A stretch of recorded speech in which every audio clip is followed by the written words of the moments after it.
Your Excellencies, dear colleagues, this summit is undoubtedly a landmark. As President of the Global Campaign for Education, and on behalf of our members and sister networks, we celebrate that the voices of peoples have been heard and are confident that civil society will be an integral part of the coming accountability mechanisms. In the spirit of celebration, yet remaining vigilant, we now look to Goal 4, ensure inclusive and equitable quality education and promote lifelong learning opportunities for all, drawing our attention especially to implementation at the national level. Goal 4 contains the vital elements to achieve the potential of education being not only a human right in itself, but also a promoter of all other rights.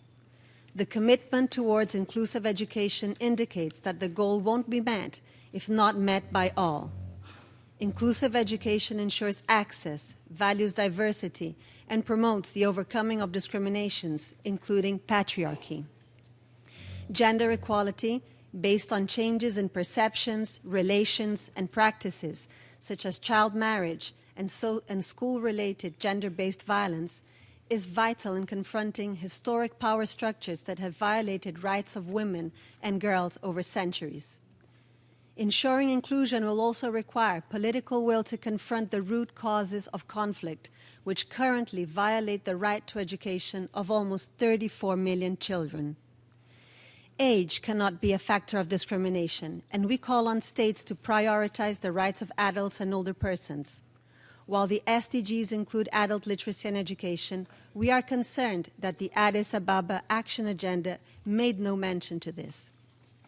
A challenge ahead will be the implementation of policies that conceive quality education from a human right lens, moving away from reductionist perspectives that take high scores in standardized testing as proxy for quality. This has already led to the narrowing of curriculums, homogenization of education, and pressures on teachers to teach to the test. Above all, we cannot accept the existence of double-tier standards of education, dividing rich and poor, boys and girls, and thus increasing inequality. Strengthening of public education systems is fundamental. This is the only way that quality-free education, a driver of equality, will be made accessible to all.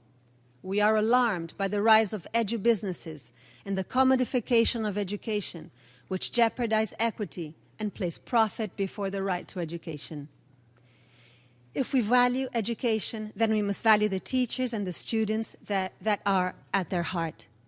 Teachers must have good working conditions, and both must be central in any decision-making process.